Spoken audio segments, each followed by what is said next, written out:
so it begins, the process of preparing to head offshore. And first thing on the agenda is defrosting the freezer. Have everything out of the freezer into the backup freezer, and everything out of the fridge into a cooler. And now I get to get rid of all that ice. See all that in there? I mean, it's built up pretty bad. So it's going to take a while for that to thaw.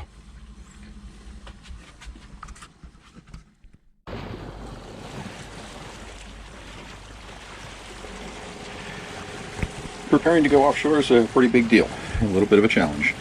One of the things that you want to do is, as carefully as possible, go over all the systems and visually inspect everything. Fortunately, I have a drone.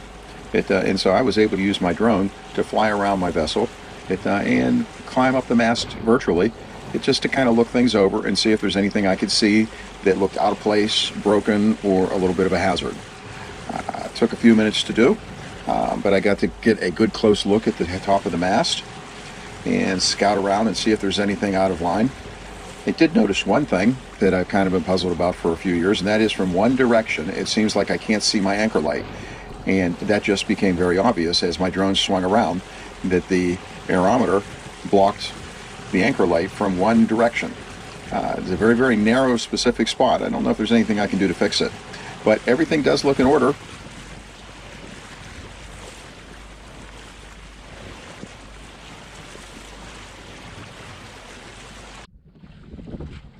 I'm going through some of the food, some stuff that I've had on the boat perhaps a little bit too long, so it's time to take out the garbage.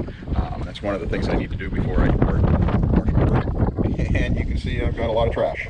It is 5 bags and a Quaker Oats container. It's all heading to the garbage. And then I will restock with some other provisions and stuff. And that's pretty much it for right now. Okay, I am changing the oil in the injector pump. Process that needs done once every 50 hours. And unlike other engines, the injector pump oil in the Ford 2712E, the injector oil is separate from the crankcase oil. And this needs done once every 50 hours.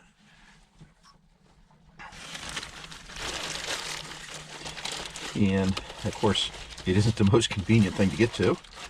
So in order to capture the old oil, I drain it into this bag.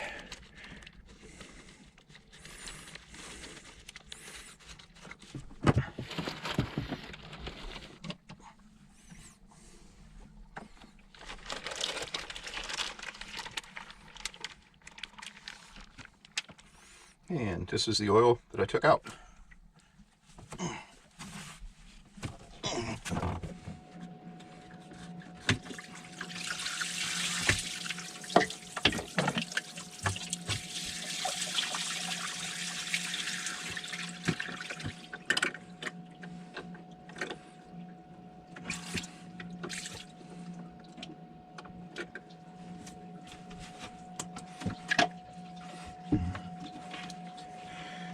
Which is, as you can see, has some growth on it, which inhibits the ability to get an accurate reading.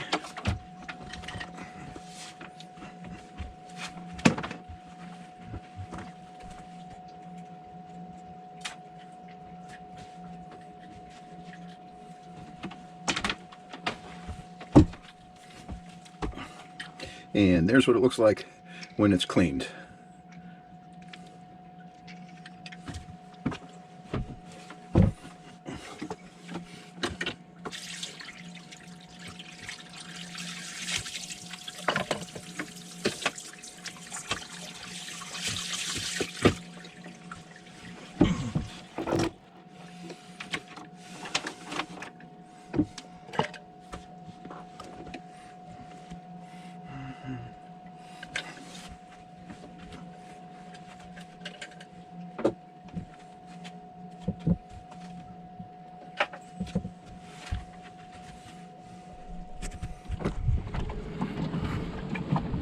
And just to be sure that I don't have any kind of problems offshore,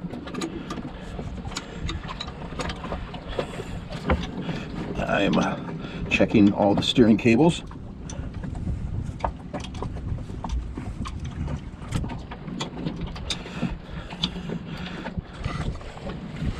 And double checking all of the linkages and stuff.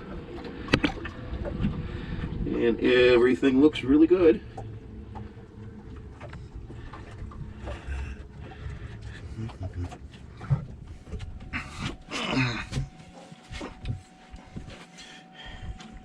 And changing the water filters. Explorer, this is Bogomil on 6-8, go ahead. Hey, what's up, guys? Hey, let's go to 6-9. Copy 6-9.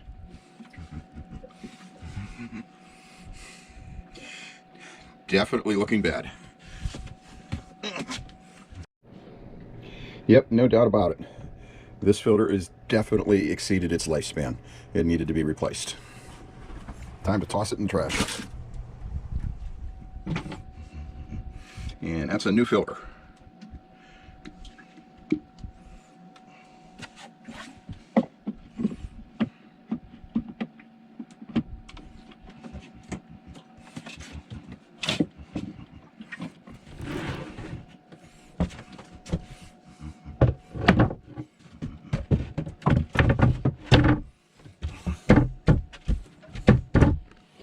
And one of the things I got to do before I leave is top off with fuel.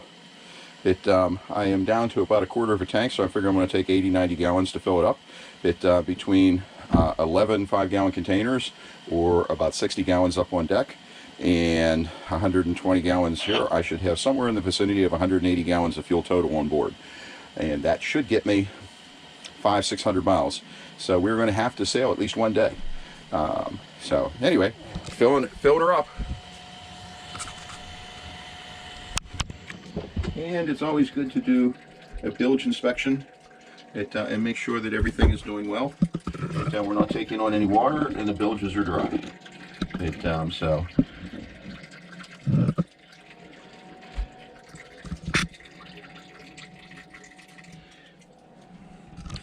I always double check all of the bilge pumps when I go offshore. Altogether, I have what I would consider to be 4 primary bilge pumps.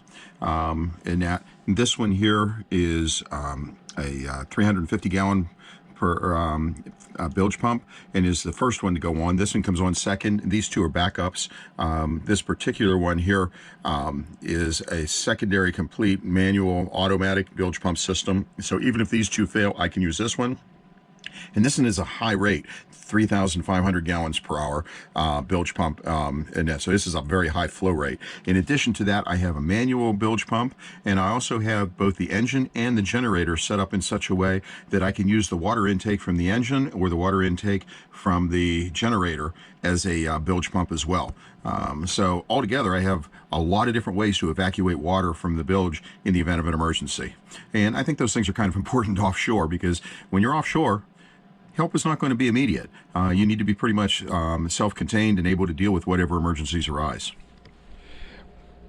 One of the safety issues offshore is having all the correct safety equipment. And of course, I have a full component of flares. In addition to the flares, I have 3 throw ropes, 2 ring buoys, a rescue sling. I carry a 6-man Superior life raft. I have offshore vests. And these are some of the offshore vests. The offshore vests include AIS transmitters.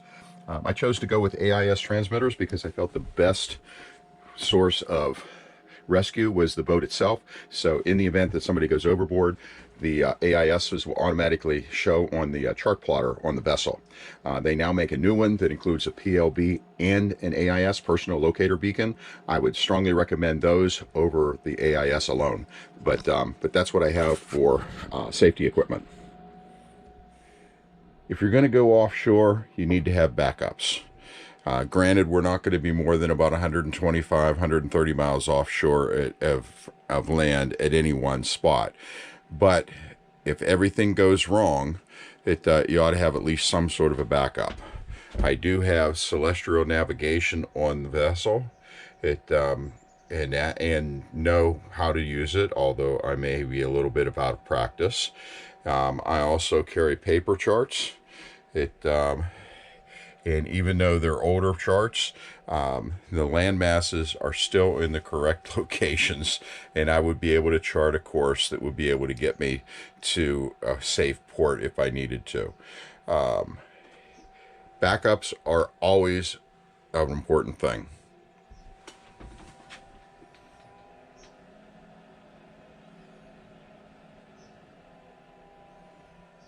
Inspection checklists are something to be considered, and this is the inspection checklist that I used for traveling offshore. You can see that it is extremely extensive, and involves looking over the entire vessel. There's a lot to be involved in checking things to go offshore. A lot of systems, and that, so there's a lot involved, far more than I had time to even put into this video. And of course, one of the things that's really important is spares and tools. Can I say that I have absolutely everything on this checklist? No. There's probably no way that you can get everything, but that's the checklist that I used. Following recommendations from Chris Parker, this is the anticipated route that we will be traveling. At no point are we more than about 125 miles offshore. Most of the places we were 80 to 90 miles offshore. The alternative route would have taken us 250 miles offshore, but it seemed more prudent to use the coastal route rather than dead offshore outside of the Gulf Stream. By using this route right in through this area here, we benefit the most from the Gulf Stream, with forecasts to the Gulf Stream between 3.5 to 4 knots. One of the things that I do is pay a lot of attention to weather. I obtain a Chris Parker forecast for the route, and also use Chris Parker's recommendations. I choose to do that because Predict Wind gives me 5 different models, and the 5 different models don't always agree, and so I look for professional advice from Chris Parker to give me some recommendations on what to do. And further down in here, he gives me distances to Gulf Stream and recommends options. This particular routing gives me 2 options. And option 2, traveling more in the Gulf Stream, is the route that I'm choosing to take. And as you can see here, he gives me routing points that is where the forecast is for the most effective use of the Gulf Stream. I also collaborate this with Predict Wind. And as you can see, the Predict Wind model is agreeing with Chris Parker.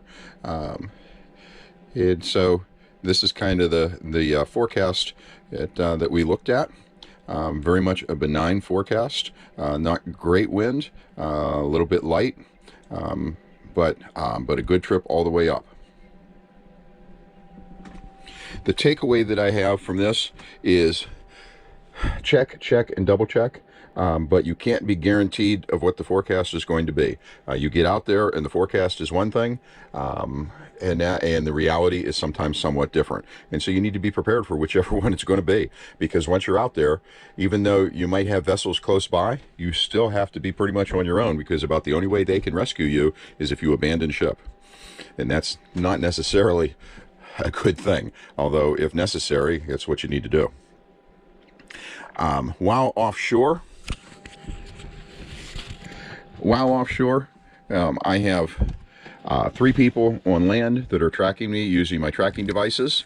I am tracked using a Garmin InReach Mini, and that's what it looks like right there.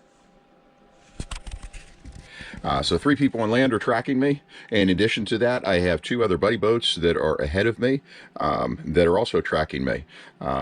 So even though I may appear to be out there on my own, I have lots of ways that I can reach out to people if I need to. Yep.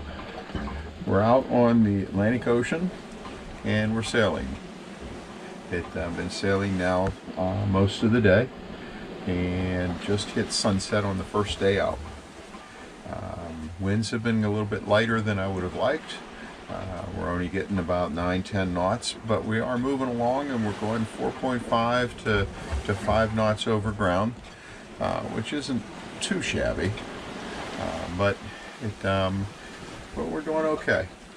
It's the first day out, and this is the first sunset.